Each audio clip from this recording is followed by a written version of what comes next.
Millionaire fakes losing his fortune to test his late wife's daughter. Her reaction leaves him stunned. Robert Ellis adjusted the knot of his Italian silk tie while staring at his reflection in the walk-in closet mirror. At 58 years old, he still carried the upright posture of a man who commanded an empire. But on that crisp September morning, his steel-gray eyes held a weight that no custom-tailored suit could hide. "Godfather, have you seen my necklace?" Isabella's voice echoed from the hallway. She burst into the bedroom without knocking, as she always did. "The one you gave me for my birthday. I need to wear it to dinner with the Harrisons tonight." Robert nodded toward the jewelry box on the dresser. Isabella snatched the diamond necklace, $15,000 he'd paid without batting an eye, and grinned. "You're the best, Godfather. I don't know what I'd do without you." She leaned in and pecked his cheek lightly, trailing a whiff of expensive French perfume. Robert watched her leave, her designer heels clicking on the marble hallway floor. 26 years old, fresh out of med school, living in a luxury condo he'd bought her in Manhattan's Upper East Side. 3 years. It had been 3 years since Amanda had passed, taking the light that once filled this house with her. In her final months, gripping his hand with fading strength, she'd whispered, "Promise you'll take care of my Isabella? She's got no one but you now." Robert had promised, and he'd kept every word. His phone buzzed in his pocket. It was Christine, his executive assistant of 15 years. "Mr. Ellis, that call you asked us to trace." "We got it." The numbers registered to Paula Bennett, an employee at the Azure Terrace restaurant. Robert hung up and sank onto the edge of the bed. Paula Bennett. The name meant nothing to him, but the tip she'd relayed 3 days ago still burned in his mind. "Sir, I don't know if I should get involved, but I work at Azure Terrace, and the other day I overheard a conversation that really bothered me. It was about you." The woman had recounted, her voice shaky, how she'd poured wine for Isabella and Marshall, her fiancé, a high-powered lawyer from an old money family, when she caught snippets of their talk. She was saying they just needed to wait a little longer, that you were getting sentimental and it'd be easy to convince you to transfer the commercial real estate. The guy laughed and called the old man a sucker, said you thought you were honoring your dead wife's memory, but you were just raising an heiress who didn't even share your blood. Robert closed his eyes. He didn't want to believe it, but over the past few months, little signs had piled up like storm clouds on the horizon. Conversations that cut off when he entered the room. Glances between Isabella and Marshall he couldn't quite read. The way she'd always insist on going over Amanda's inheritance papers together, claiming she needed to understand Mom's wishes. And then there was Clara, his real daughter, living 200 miles away in upstate New York, teaching at a public elementary school. Clara, who for 2 years barely returned his calls, who made excuses not to come for Thanksgiving, his birthday, or any holiday. He knew why. He saw it in her eyes during their rare talks, the quiet resentment. After Amanda died, Robert had thrown himself into grief by honoring his promise. He'd paid for Isabella's private Ivy League med school tuition, given her everything Amanda couldn't. And Clara, proud like her own mother, had seen it as rejection. "I don't need your help, Dad," she'd said the last time he'd offered money. "You've got a daughter to support already. I'll make it on my own." Those words had cut deep. Robert had tried to explain it wasn't like that she would always be his priority. But Clara had already hung up. The phone rang again. This time it was Henry, his lawyer and friend of 30 years. "Robert, you sure about this? It's risky. If word leaks that it's fake." "I'm sure," Robert cut in. "Get the papers ready, Henry. I need to know the truth. I need to know who really cares about me." 3 days later, Robert called a family meeting. Isabella arrived with Marshall, both dressed to the nines. She hugged Robert with her usual warmth. "Everything okay, Godfather? You sounded worried on the phone." Robert gestured to the couch. His hands shook slightly as he opened a folder of documents. They were forged, of course. Henry had made them airtight. Stamps, signatures, figures that looked legit. "Isabella, Marshall, I have something serious to tell you." He paused, studying their faces. "My investments tanked. There was an audit on the business and they uncovered fraud by my partners. Fraud I'm liable for as the majority shareholder. Isabella blinked. What do you mean, Godfather? I lost almost everything. 95% of the fortune's gone to lawsuits, fines, debt payoffs. Robert let his voice crack. All that's left is this house, which is already in someone else's name, and about $200,000 in savings. The silence filled the room like ice water. Marshall reacted first, leaning forward. Mr. Ellis, you're saying that I'm basically broke, yes. Robert sighed. I'll have to sell your condo, Isabella. The car too. No more allowance, no credit cards, none of that. The blood drained from Isabella's face. She opened her mouth, closed it, opened it again. No, this can't be happening. How did you let this happen? I trusted the wrong people. Trusted. Her voice rose an octave. You ruined everything. Everything my mom built. Robert felt the first stab. Isabella, I'm sorry, but... Sorry? She shot to her feet, hands trembling. You're sorry? I turned down job offers because you said I didn't need to worry. I made plans, commitments. Marshall touched her arm. Babe, calm down. Calm down? Calm down. Isabella whirled on her fiancé. We were getting married in June. We'd booked the venue, the caterer, everything. How are we supposed to pay for it? Isabella, please. Robert reached out. She recoiled as if his touch burned. Don't touch me. You promised my mom. She died thinking you'd take care of me. And I did. I paid for your entire med school. Gave you. And now you're taking it all back? Tears streamed down her face, but her eyes blazed wit. Anger, not sorrow. My mom would be disgusted with you. Robert took a deep breath. Those words hurt more than Isabella could know. I'm doing the best I can with what I've got. You're a doctor now. You can work, build your life. Marshall stood too, straightening his blazer. Mr. Ellis, with all due respect, this is very sudden. Isabella based her whole life on the promises you made. There's a moral responsibility here, maybe even legal. Legal? Robert stared at the young man. There are precedents for maintaining a standard of living in cases of established dependency. Marshall spoke with the cool detachment of someone quoting case law. If you created those expectations. Robert felt something snap inside. I gave everything out of love for Amanda's memory, not some legal obligation. Isabella sobbed louder. You don't get it. I sacrificed years pretending to be your family, keeping you company. And for what? For you to destroy my future. Robert watched the scene as if detached from his own body. Isabella dramatic, Marshall calculating in the background, the two already exchanging looks plotting their next moves. I think you should go, he said quietly. Isabella grabbed her purse roughly. You can bet we will, and we'll fight for our rights. My mom left things for me. You can't just... Your mom left nothing but medical bills I paid off, Robert interrupted. Everything you have, I gave you, and now I have nothing left to give. She stormed out, slamming the door. The sound echoed through the empty house. Robert sank onto the couch where Amanda used to read, where she'd spent her last days planning Isabella's future. Had she imagined her daughter would react like this? Or had the illness blinded her to who Isabella really was?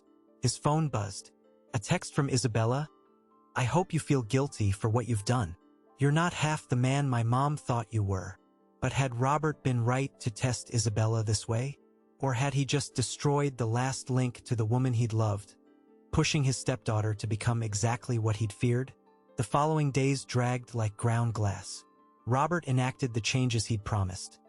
He let go of the housekeeper and driver, both quietly reassigned to other positions in partner companies, with salaries intact. He traded the luxury sedan for a 10-year-old economy car. He started wearing simpler clothes, off-the-rack shirts, unpolished shoes. The transformation was theatrical but necessary. Isabella didn't call. Not once. Robert reached out on the third day. Straight to voicemail. He texted. No reply. He tried again on the fourth, the fifth. On the sixth day, she finally picked up. What do you want, Robert? Robert, no more Godfather. He swallowed the hurt. Just wanted to know if you're okay. To talk about. There's nothing to talk about. You made it clear where I rank on your priority list. Her voice was ice. I have to go. I have commitments. Isabella, please, The dial tone cut him off. Henry showed up that afternoon, bringing reports from the investigation into the supposed fraud. They sat in the study. Robert had even laid off his assistant, who now worked remotely. You sure about this? Henry asked, removing his glasses to clean them. I saw you at Amanda's funeral. I saw how you promised to look after the girl. This feels like betraying that promise. Robert gazed out the window. The garden Amanda had loved was starting to overgrow. He'd fired the landscaper too. Looking after her doesn't mean letting her fool me. Amanda wanted me to protect her, not be a fool. And Clara? You told her about the situation. No, she doesn't need to know any of this. Robert, Henry sighed. That girl's your blood. Don't you think she has a right to know what's going on, even if it's a lie? Why? So she thinks I'm ruined and pities me? No, Clara's too proud. It'd just push her further away. What Robert didn't know was that Clara already knew. The news had leaked, Henry suspected deliberately by Isabella, to the city's social circles. In a town where everyone was connected, it didn't take long for word to reach someone who knew Clara. It was Bethany, Clara's old college friend, who called. Did you hear about your dad? Clara was grading papers in the tiny living room of the apartment she shared with another teacher. What about him? Word is he lost almost everything. Some fraud in his business. It's all over town. Clara's heart skipped. Lost everything? What do you mean? Bethany relayed what she'd heard. Twisted versions mixed with gossip. Clara hung up and immediately tried calling her dad. Robert didn't answer. He was in a staged meeting with fake lawyers playing his part. Clara tried 3 more times. Left a voicemail. Dad, call me. I need to know you're okay. When Robert saw the message hours later, his first instinct was to call back. But he hesitated. Clara hadn't spoken to him properly in 2 years. Why now? Pity? Duty? He decided to wait. Meanwhile, Isabella and Marshall put their own plans in motion. Seated in the office of the lawyer Marshall had hired, a shark known for taking ethically gray cases if the fee was right, they reviewed options. Alimony's a stretch. The attorney, Dr. Silas Grant, explained. She's not a biological child, no formal adoption, but we can argue established economic dependency. And the letter? Isabella pulled a paper from her bag. Marshall and Dr. Grant exchanged glances. The letter was supposedly from Amanda, written shortly before her death, expressing her wish for Robert to transfer one of the commercial properties, an office building downtown worth nearly $3 million, to Isabella's name. The catch? It was forged. Marshall knew a guy who knew a guy good with forgeries. If we use this, we need ironclad proof, Dr. Grant warned. If they prove it's fake. They won't, Marshall cut in. Amanda wrote by hand. We have samples of her handwriting. The work's professional. Isabella bit her lip. Some small part of her, fading fast, whispered that this was wrong. But then she remembered the condo she'd have to leave, the car that would be sold, the dream wedding she'd have to cancel. My mom wanted me to have security, she murmured. Robert promised her. Exactly, Marshall agreed, squeezing her hand. We're just enforcing her wishes. A week passed. Robert maintained the charade meticulously. He started shopping at discount grocery stores where no one recognized him. He cooked his own meals, something he hadn't done in decades. He found a strange peace in the fake simplicity. But then Isabella upped the ante. She began posting on social media. Nothing direct.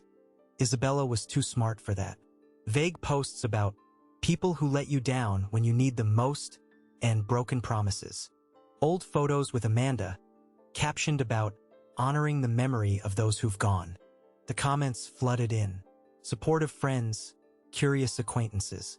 Someone even spun a conspiracy theory that Robert had hidden money on purpose to avoid sharing with the poor orphan he'd promised to care for. Robert saw it all. Each post was a fresh stab, deeper than the last. But the final blow came on a rainy Thursday. Robert drove past the Willow Grove, the upscale restaurant where he and Amanda had celebrated anniversaries. Through the rain-streaked window, he spotted Isabella. She was at a large table, surrounded by friends.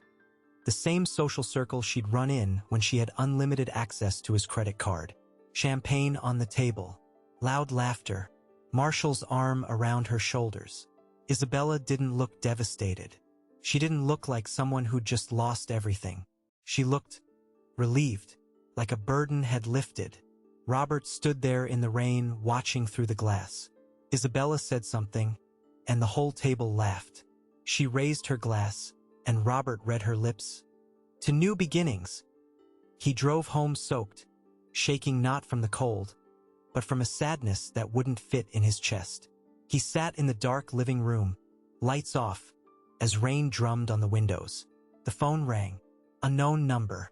Robert almost ignored it, but something made him answer. Dad.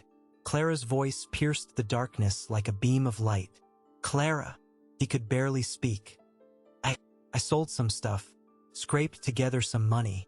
It's not much, but... She paused. Robert heard her voice break. You're my dad.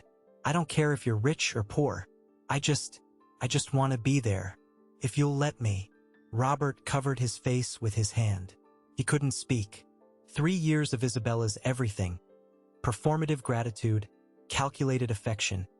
And now Clara, the daughter he'd thought he'd lost, offering everything she had. Dad? You there? I'm here, he managed. I'm right here. I quit my job. Sold some things. Mom's necklace too. Clara took a deep breath. I got $15,000. I know it's nothing compared to what you had, but it's everything I have. I want to give it to you, so you don't lose the house. $15,000. Her mother's necklace. The only valuable thing Clara owned. An heirloom from the woman she'd lost so young. Clara, you don't have to.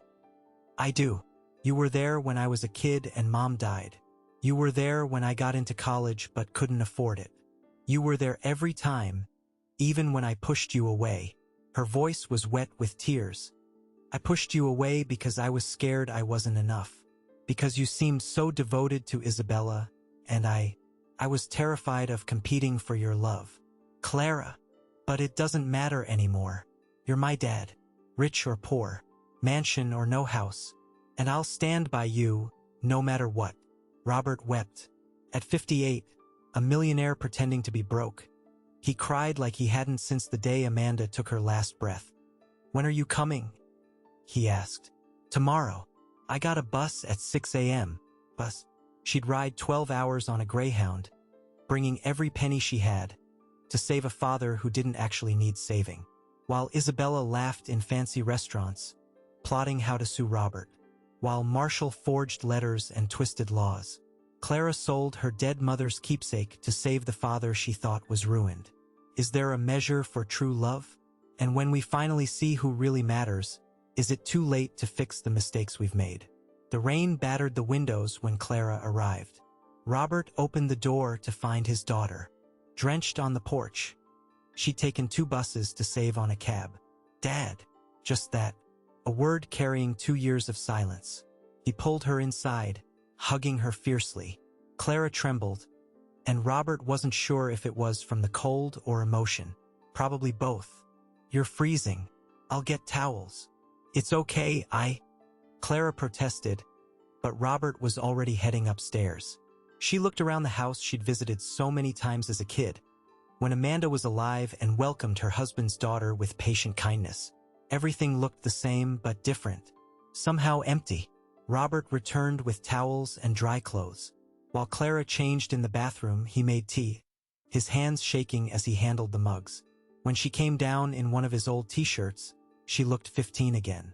They sat in the kitchen. On the table between them, Clara placed a manila envelope. $15,000, she said. I know it's not much compared to what you need, but... Clara, Robert touched her hand. You sold your mom's necklace. She'd understand. Clara stared at her distorted reflection in the tea. Mom always said people matter more than things. And you're all the family I have left. Robert's heart shattered. Why did you pull away? All those months, I thought you didn't want to talk to me anymore. Clara took a deep breath. After Amanda died, you changed. Suddenly it was all about Isabella. Isabella needs this, Isabella wants that. And I get it, she just lost her mom. But, her voice faltered. I felt like you'd found a better daughter. Prettier, more polished, more everything. And me, the broke small-town teacher, I didn't fit in your life anymore. My God, Clara. Robert covered his face. I never, ever wanted you to feel that way. I know that now, but back then, I was so scared of being just another obligation to you. So I pulled away before you could push me out. And now?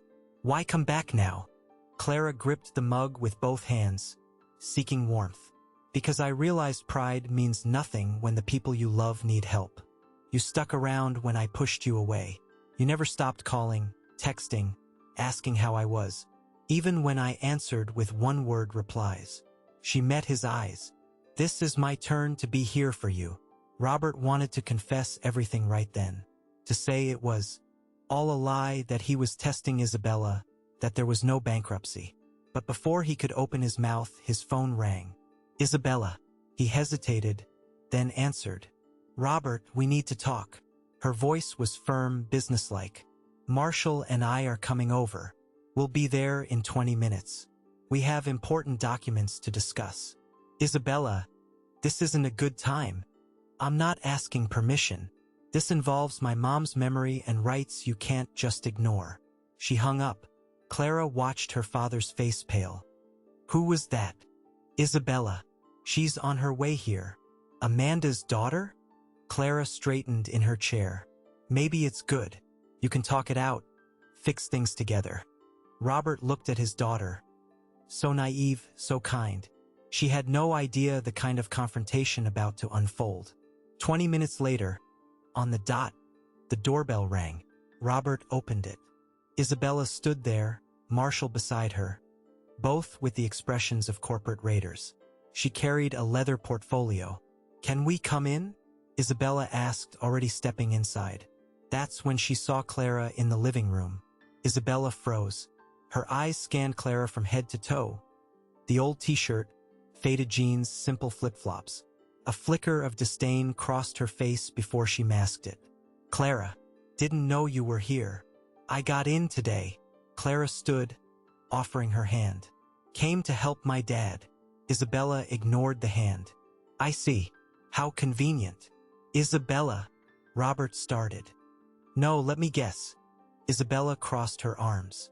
The daughter who ghosted for 2 years magically shows up when the money runs out? What a coincidence. Clara blinked. It's not like that. I came because he's my dad and now you remember you have a dad? Interesting. He always mentioned how you ignored him, didn't return calls. Isabella smiled coldly. But now that he's vulnerable, here you are. The devoted daughter. Robert felt anger rise in his throat. Isabella, Clara doesn't deserve. Doesn't deserve? Isabella laughed, a humorless sound. I don't deserve this, Robert. I stayed here, kept you company after my mom died, invited you to dinners, included you in my life. And her? She abandoned you. I didn't abandon anyone, Clara said, her voice shaking. I pulled away because I thought there was no room for me. Oh sure, the victim. Isabella rolled her eyes. While you were off in your simple little life, I was here, being real family. Marshall touched Isabella's arm. Babe, let's focus on why we're here. She took a deep breath and opened the portfolio. Robert, I brought something you need to see. It's a letter from my mom. Robert took the paper. He spotted the forgery immediately. Henry had warned him Isabella might try something like this. The handwriting was close to Amanda's, but the eyes of a man who'd read hundreds of love letters knew it was fake. Read it, Isabella insisted. Read it out loud. Robert read, each word like poison. My dear Robert, I know my days are numbered. I need you to promise something beyond caring for Isabella. I want you to transfer the office building on Fifth Avenue to her name. It's her future, the security I couldn't provide. Do this for me. Do it for our memory. Amanda. Silence blanketed the room. Clara looked from Isabella to Robert. Did she really write that? She did. Isabella snatched the letter back. And now Robert wants to pretend it doesn't matter. That he can ignore my mom's dying wish. Robert studied Isabella. She was good. The eyes glistened with forced tears. The voice thick with calculated emotion. Almost convincing. Isabella, he said calmly. Your mom never wrote this. How dare you? She stepped forward. You're calling my mom a liar? I'm saying this letter is fake. Marshall jumped in. Mr. Ellis, the handwriting. It's a good imitation, but not hers. Robert pointed to a line. Amanda never started letters with dear. It was always my love or my heart. And she hated the word office building. Said it sounded too corporate. She called them projects. Isabella flushed red. You're making excuses because you don't want to honor her memory. I'm telling the truth. The truth. Isabella's voice rose.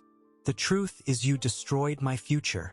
I turned down jobs because you promised to take care of me. And now, when it all falls apart, you want to dump the responsibilities. Clara stepped forward. Isabella, he's doing the best he can. You're a doctor. You can work and... Don't give me your broke teacher pep talk. Isabella whirled on her. You don't know anything about living with expectations, with real responsibilities. You spend your life in that little school, teaching underprivileged kids, pretending you're above it all because you don't care about money. It's easy not to care when you've never had any. Isabella, Robert raised his voice, but Clara held up a hand, asking him to stop. She faced Isabella calmly. You're right. I've never had much money. I share an apartment with another teacher because I can't afford rent alone. I shop at thrift stores. Sometimes I skip meat at the end of the month because my paycheck doesn't stretch. Isabella smirked with contempt. But you know what I do have? Clara went on. Dignity, self-respect, and the knowledge that the people in my life love me for who I am, not what I can give them. How touching. Straight out of a greeting card. Isabella turned to Robert. See what you've turned me into? A joke for the perfect daughter to look down on. No one's looking down on you, Robert said wearily. I gave you everything I could, Isabella. Paid for your med school. Gave you comfort. And now you're taking it all back. Because you were incompetent. Trusted the wrong people. She flung the portfolio to the floor. My mom was wrong about you. You're not the honorable man she thought. You're a failure who drags everyone down with you. The words rang through the room like gunshots. Robert felt something break inside. Not pain, but final clarity. There it was. The truth unmasked. No more sweet godfather. No dinner laughs. Just rage, resentment, greed laid bare. I think you should leave, he said quietly. Let's go. Marshall was already heading for the door. But this isn't over, Mr. Ellis. We have rights, and we'll pursue them. Isabella grabbed the portfolio, but before leaving, she shot Clara one last look. Enjoy it. Finally, he's all yours. No more competition from the better daughter. She made air quotes sarcastically. Hope you savor every second of your win. The door slammed hard. Clara sank slowly onto the couch, pale. My God! Robert sat beside her. His hands shook. Dad! Clara looked at him. Was she always like this? No, never this blatant. He ran a hand through his hair. But now I see it was always there. Hidden. Waiting. The letter was fake, right? Totally. Robert gave a humorless laugh. Amanda would be heartbroken knowing they used her name like that. Clara was quiet for a moment. Then, softly, she asked, Did you really lose everything? Robert looked at his daughter, those honest eyes waiting for truth. He opened his mouth to confess it all. But the doorbell rang again. How many times do we have to be hurt before we see the truth about the people around us? And when we finally do, what do we do with that knowledge that hurts more than the wound itself? Robert opened the door, expecting Isabella again. But it was Henry with a worried look. "Robert, we need to talk. Now." He glanced inside and saw Clara. "Hey, Clara. Mind if I borrow your dad for a few minutes?" Clara waved it off. The two men went to the study. "Isabella's filing a lawsuit," Henry said as the door shut. "Dr. Grant filed a petition claiming economic dependency and breach of promise. They're trying to force you to keep the condo, the car, everything." "On what grounds?" "They claim you created a state of dependency, that she made life decisions based on your promises. Moral and financial responsibility." Robert slumped into his chair, exhausted. "And the fake letter?" "Not mentioned yet. Probably saving it as an ace." Henry leaned over the desk. "Robert, you could end this now. Reveal the truth, show there's no bankruptcy. Drop the act. And then she leaves. You get peace." "But I'd never know the full truth." Robert looked out the window. In the garden, through the glass, he saw Clara sitting on the bench where Amanda used to read. "And neither would Clara." "What do you mean?" "Clara needs to understand why I drifted from her unintentionally. She needs to see who Isabella really is with her own eyes. Otherwise, there'll always be a shadow of doubt, you know? That maybe I was unfair. That maybe Isabella wasn't so bad." Henry sighed. "You're playing with fire. I'm already burned. What's a little more heat?" They returned to the living room. Clara had made coffee. She'd found beans in the pantry and used an old percolator Robert had forgotten about. "Everything okay?" she asked. "Yeah." Henry just brought news on the lawsuits. Robert took the mug. "Looks like it'll get worse before it gets better." Clara touched his shoulder. "Good thing I'm here then." In the 3 days that followed, they settled into a strange but comforting routine. Clara took over household chores, cooking, cleaning, organizing. Robert protested, but she insisted. "Let me do this, Dad. I need to feel useful." They ate dinner together every night, talked about everything. Clara's mom, her students, Robert's work before the bankruptcy. They filled 2 years of silence with words, laughs, sometimes tears. Robert rediscovered the daughter he'd thought was gone. And Clara rediscovered the father she'd thought didn't want her anymore. But Isabella didn't stay quiet. On the 4th day, she went to the local press. A small but vicious article. "Businessman abandons stepdaughter after fortune crumbles. Promises to late wife forgotten." The piece painted Robert as the ungrateful villain. It quoted sources close to the family, obviously Isabella, about how he'd promised Amanda to care for her daughter, but now wanted to shirk all responsibility. There was even a photo of young Isabella with Amanda, both smiling, captioned, "Isabella lost her mother and now loses the only father figure she had." Clara read it online and went white. This is defamation. "It's strategy," Robert corrected bitterly. "Vilify before the trial. Build a public narrative. But it's all wrong. You didn't abandon anyone. She doesn't see it that way." That night, Robert got calls. Acquaintances questioning, some accusing. "Robert, what's this about? You really gonna leave the girl high and dry?" He hung up without explaining. What explanation could he give without revealing the test? On the 6th day, Isabella escalated again. She organized a dinner at the Willow Grove, the same restaurant where Robert had seen her celebrating. This time, though, she invited journalists, local influencers, people with sway on social media.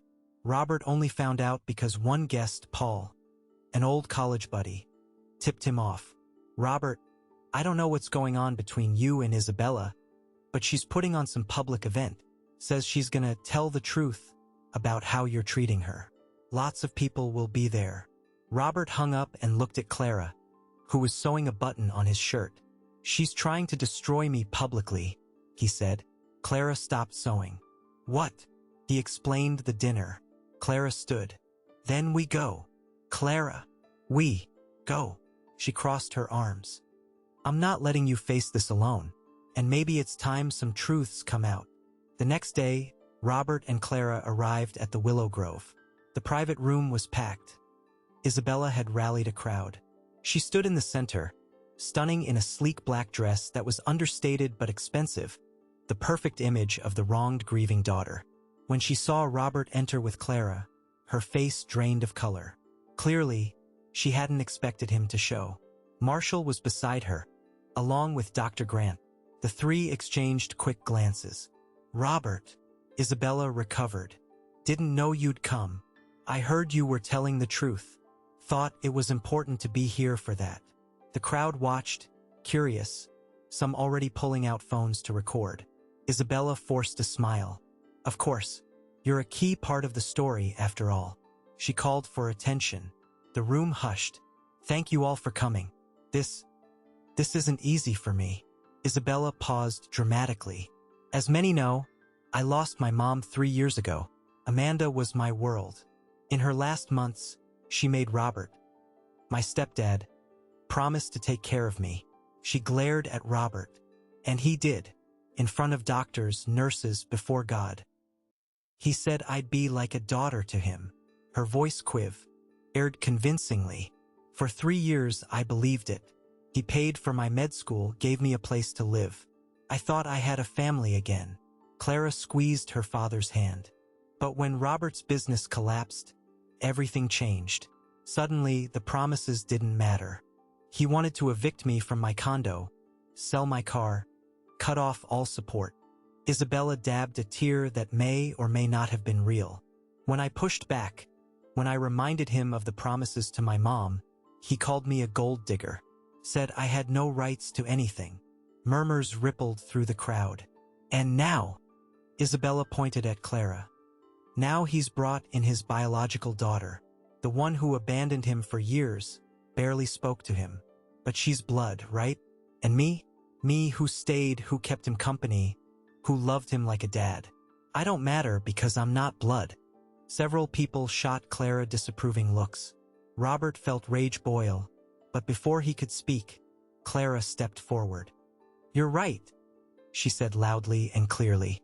Isabella blinked, caught off guard. "I pulled away from my dad. Spent 2 years hardly talking to him." Clara faced the crowd. "Know why? Because I saw how devoted he was to you, how he did everything for you. And I, with my stupid pride, thought there was no room left for me in his life." She turned to Isabella. "I watched my dad choose to care for you, the daughter of the woman he loved, even though you weren't his blood. I saw him honor a promise to a dead woman because he loved her so much he couldn't disappoint even her memory."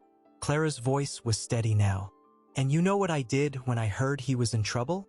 I sold everything of value, scraped together every penny, and came here to stand by him." She pulled something from her pocket, the envelope she'd brought. $15,000. "It's everything I own in the world. I offered it to him to help however I could." Clara looked at Isabella. "And you? What did you do when you found out he lost his fortune?" The silence was total. Isabella opened her mouth, but no sound came. Clara pressed on. "You vanished. Stopped taking his calls. And when you finally talked to him, know what you said? That he'd ruined your future. That you'd sacrificed years being nice to him. Your exact words. And for what?" Marshall touched Isabella's arm, trying to silence Clara, but Robert blocked him. "Let her speak," he said quietly. Clara took a breath. "And then there was the letter, that supposed letter from your mom." Isabella tensed. "The one you brought, claiming it was Amanda's dying wish, asking my dad to give you an office building worth millions." Clara crossed her arms. "But my dad knew Amanda better than anyone, and he knew right away it was fake." "That's a lie." Isabella finally found her voice. "That letter is real." "Then show it to everyone," Clara challenged. "Let handwriting experts analyze it. Let the courts investigate. Because if it's real, you have every right. But if it's fake..." She let the words hang. Isabella glanced at Dr. Grant in panic. The lawyer subtly shook his head. "No, don't show it." Whispers started in the crowd. Some pulled out phones, clearly searching for more info. That's when Robert decided to end it. "Isabella," he said, his voice tired but firm. "Enough." He pulled a folder from his briefcase. Henry had prepared it for this scenario. There was no bankruptcy. The entire room froze. Isabella stared at him like he'd seen a ghost. What? No fraud. No investment collapse. Robert opened the folder, revealing documents. It was all a test. I needed to know if the people around me loved me or my money. He looked her dead in the eye. You failed, Isabella. Color fled her face. No, you're lying. You. Robert laid the documents on the table. Real bank statements, property deeds, everything proving his fortune was untouched. I kept every dollar, every asset. It's all there, intact. He stepped toward her. And for weeks, I watched how you reacted. I saw you call me a failure. I saw you try to sue me. I saw you forge your mother's letter. Isabella shook her head. Real tears now. No, I was scared. Marshall said. Marshall didn't force you into anything. Robert glanced at the fiancé. He just brought out who you already were inside. Marshall, sensing the game was up, simply stepped away from Isabella. He literally backed off, leaving her alone in the spotlight. Marshall. Isabella turned to him. Marshall, say something.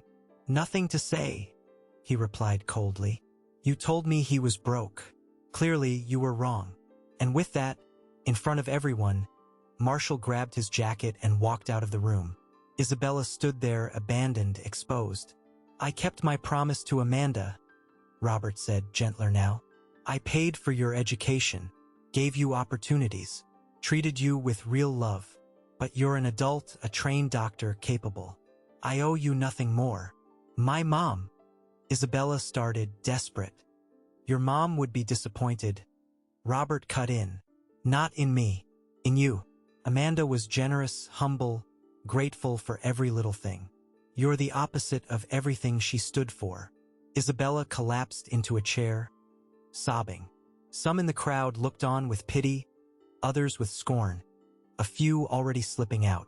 Robert turned to the audience. Sorry you were dragged here under false pretenses. The truth is this. I tested my stepdaughter, and she revealed her true colors. Now you all know too. He took Clara's hand. Let's go home.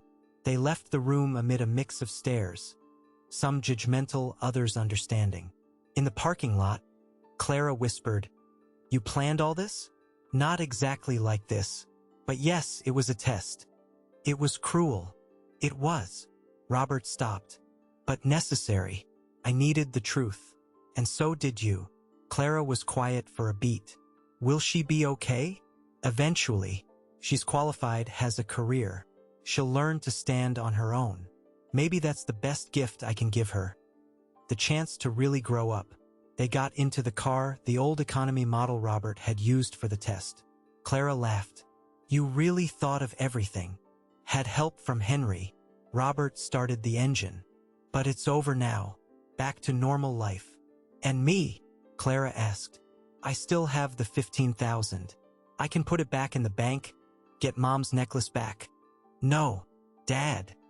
No, Robert repeated, firm but kind. That money was the most prezio, a gift I've ever gotten. Not because I needed it, but because it showed you love me no matter what. Keep the money. Use it for whatever you need. And the necklace. He paused. We'll go get it together. I'll pay double if I have to. Clara wiped tears. You're stubborn. Runs in the family. They laughed, the first truly light laugh in weeks. But did Robert do the right thing? How far can we go to test the love of those around us before we become the villains in our own story? The months that followed brought a peace Robert hadn't felt in years. The house, once too silent and vast, came alive with Clara's presence. She'd landed a job at a private school in the city. Irony of ironies, the principal had seen the scene at the Willow Grove and been impressed by her courage. Anyone who can stand up for someone like that in public is who I want teaching my students, the principal had said in the interview. Clara moved in permanently to her old childhood room, and every morning they shared coffee before heading to work. Robert rediscovered the joy of simple talks. About the weather, Clara's tough students, recipes she wanted to try. He made changes too. He scaled back his business involvement, delegating to trusted partners. Worked only 4 days a week. On Fridays, he and Clara started a tradition, cooking her mom's favorite lasagna with white sauce. "It never tastes quite like hers," Clara would say. "Because she put extra love in it," Robert replied, echoing what his late wife used to say. About Isabella, news came in bits. She'd sold the condo and car after all. The lifestyle debts had piled up. She moved to a modest apartment, got a job at a public hospital, pulling long shifts. Some acquaintances said she'd changed. Quieter, less arrogant. Actually working, arriving early, staying late to see extra patients. Robert wasn't sure if he believed it. Part of him hoped people could change, that Isabella would eventually grasp the lessons he tried to teach. Another part, more cynical and weary, figured it was just survival. She'd adapted because she had no choice. Marshall, never heard from again. Word was he'd gotten engaged to another heiress 3 months after ditching Isabella. No one was surprised. Robert set up the educational foundation in Amanda's name, as planned. The first cohort, 10 low-income med students, started in February. He interviewed each personally, looking not just for academic talent, but character, humility, gratitude. Clara helped with the interviews. She had a way with the kids, knew the right questions to spot who truly deserved the shot. "You would have loved doing this," Robert murmured to the photo of Amanda on his office desk. The foundation was named after her, the Amanda Ellis Educational Support Institute. In April, 6 months after the public showdown, Robert officially updated his will. Henry was there along with Clara and 3 witnesses. "Most of the estate goes to Clara, my sole legitimate heir," Robert explained. "But there's a special clause." He showed the document. $500,000 would go to Isabella, but only under strict conditions. She had to complete 5 consecutive years of verified work in community service or a public hospital, with positive evaluations for conduct and dedication. "If she does it," Robert said, "it means she's truly changed, learned the values Amanda tried to instill. And if so, she deserves a second chance." Clara touched her father's shoulder. "And if she doesn't, then the money goes to the foundation. Either way, it helps people who need it." "Mom would approve," Clara said softly. Summer brought heat and new beginnings. Clara started dating William, a history teacher at her school. He was kind, polite, and when Robert met him, he saw in the young man's eyes the kind of genuine love he recognized. The same he'd felt for both his wives. "You love her?" Robert asked once, in a man-to-man talk while Clara and William's mom prepped dinner. "More than I ever thought possible," William answered without hesitation. "Then you have my blessing. But if you hurt her, you won't have to do a thing. I wouldn't forgive myself." Robert believed him. The proposal came in September, exactly a year after the test began. William proposed to Clara on the same garden bench where Amanda used to read, now renovated, with flowers Clara had planted around it. She said yes through tears, and Robert, watching from the window, cried too. Tears of real joy, something he'd thought he'd never feel again. Wedding prep filled the house with happiness. Clara wanted it simple, a ceremony at the neighborhood church, reception in the backyard. Robert offered to cover it all, but Clara negotiated. "Half, Dad. I'll pay half. I need to feel like it's mine too." He agreed, proud of her independence. 2 weeks before the wedding, Robert did something unexpected. He sent Isabella an invitation. Clara was surprised. "You sure?" "No." Robert eyed the addressed envelope. "But your mom, Amanda, would have." She believed in second chances. "And I promised her I'd look after Isabella. Not how she expected, but I would. Giving her a chance to be part of this happy moment, if she wants, is a way to care." The invitation went out. No response came. The wedding day dawned with perfect blue skies. Clara looked beautiful in a simple yet elegant gown. She'd chosen something her mom would have loved, she said. Robert, in the suit from his own wedding, waited at the church entrance. As the music started and Clara appeared, his chest tightened. She carried a bouquet of lilies, her mom's favorites. "Ready?" he asked, offering his arm. "Ready." She smiled through tears. "Thank you, Dad, for everything." They walked down the aisle together. Robert saw familiar faces, true friends, Clara's colleagues, some foundation scholars. He saw William at the altar, eyes shining at his bride. And then, in the last pew, almost hidden, he saw Isabella. She was low-key in simple clothes, no jewelry. Hair in a basic bun. When her eyes met Robert's, she didn't look away, just gave a small nod, a gesture that could mean many things. Robert nodded back. He gave Clara to William with the traditional words, but added, "Take care of her like I tried to, with true love, not things." "I promise," William said, and Robert believed him.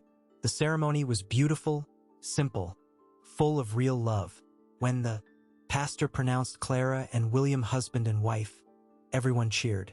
Robert watched Clara kiss her husband and felt that finally, after years lost in promises and misplaced duties, he'd found his way back to what truly mattered. At the reception, Clara tossed the bouquet. Not on purpose, but it flew straight to Isabella, who caught it reflexively and then stared at the flowers in her hands like she didn't know what to do. Robert approached. It was the first time they'd been face-to-face since the public confrontation. "Thanks for coming," he said. "I wasn't sure if I should." Isabella looked at the ground. "But Clara was always kind to me, even when I didn't deserve it. I figured I owed her that much." "How are you?" "Okay.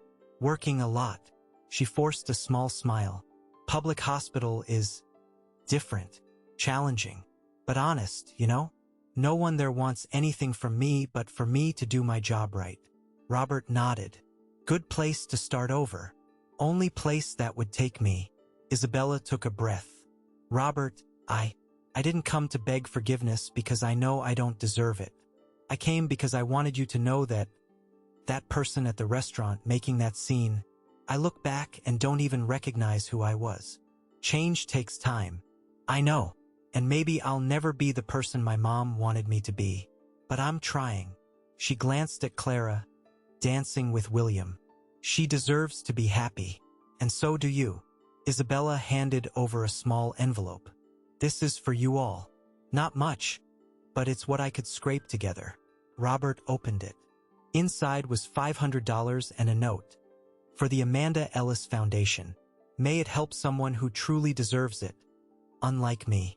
Something stirred in Robert's chest. Not full forgiveness, that would take time if it came, but recognition that maybe, just maybe, Isabella was starting the journey he'd hoped for. "Thank you," he said. "This means more than you know." Isabella nodded and slipped away. She didn't stay for cake, dancing, or toasts. She came, offered her olive branch in an envelope, and left quietly. Robert didn't know if he'd see her again. Didn't know if she'd complete the 5 years of community service, if she'd stay on the path. But he decided it wasn't his job to control it anymore. He'd kept his promise to Amanda. Cared for Isabella the only real way possible. Teaching her, through tough consequences, the values gentle words never could.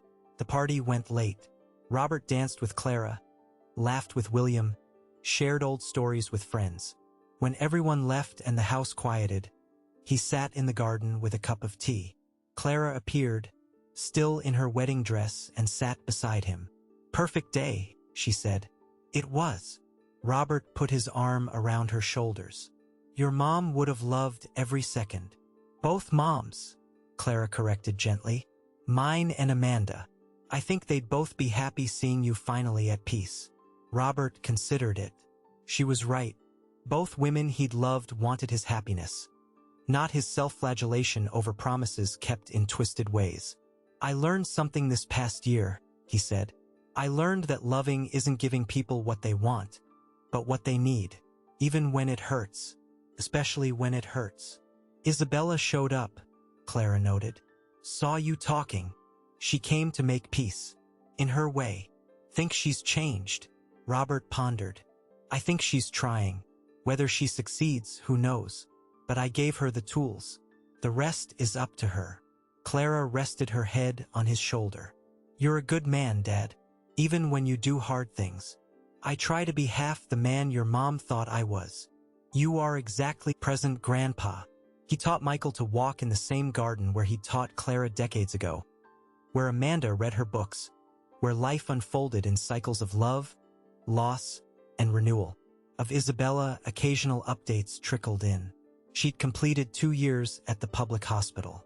Evaluations were consistently positive.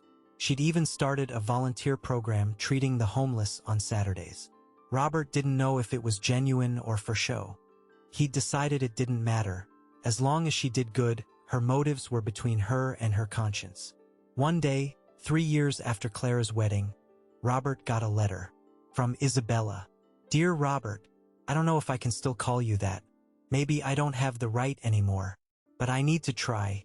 I finished 3 years at the hospital. 2 more to go for that clause in the will Henry told me about. I want you to know I'm not doing it for the money. I've discovered I actually like working with people who can't pay, who need real help. It's odd, but for the first time I feel like I'm doing something my mom would approve of. I won't ask for forgiveness because I know some things go beyond that. But I ask for understanding. I was young, spoiled, and lost my mom without being ready. It doesn't excuse how I treated you, but maybe it explains. I saw pictures of Michael. He's beautiful. Clara must be an amazing mom. She always had the right heart, even when I pretended not to see it. I hope you're happy. You deserve it. With respect and belated gratitude, Isabella." Robert folded the letter carefully. He didn't reply right away, left it on the desk for days, rereading, pondering words. Finally, he wrote back, "Isabella, your mom would be proud of who you're becoming. That's all I wanted when I made that promise to her. Keep up the good work. Not for the 5 years, but for yourself. Robert." Short, simple, true. Time marched on. Michael grew. Clara advanced in her career. William became school principal. Robert aged gracefully, surrounded by real love. When Isabella completed the 5 years of community service, Robert personally handed her the check for $500,000. She cried, tried to refuse, but he insisted. "Use it well," was all he said. She did, opened a community clinic in her work neighborhood. Named it the Amanda L. Is Community Clinic. Robert attended the opening with Clara and the family. Isabella gave a speech about second chances, about how one person loved her enough to teach hard lessons she needed. "Not all love is gentle," she said, looking at Robert in the crowd. "Sometimes, love is letting someone fall so they learn to get up alone." Robert nodded from his seat. It wasn't full reconciliation. Some scars last forever. But it was closure, peace, mutual recognition that they'd both done their best with what they had. In this story's final scene, Robert played with Michael in the garden. The boy, now 4, chased butterflies among the flowers Clara tended, the same ones Amanda had planted years before. Clara watched from the porch, William beside her, his hand on her rounding belly with their second child on the way. She held an old photo, her biological mom and Amanda, together at some event Robert had hosted years ago, before things got complicated. 2 women who'd never been close, but loved the same man and shaped, each in her way, the daughter now watching her dad play with her son. "Thank you," Clara whispered to the photo. "Thank you for giving me a dad who finally understood that true love isn't measured in money or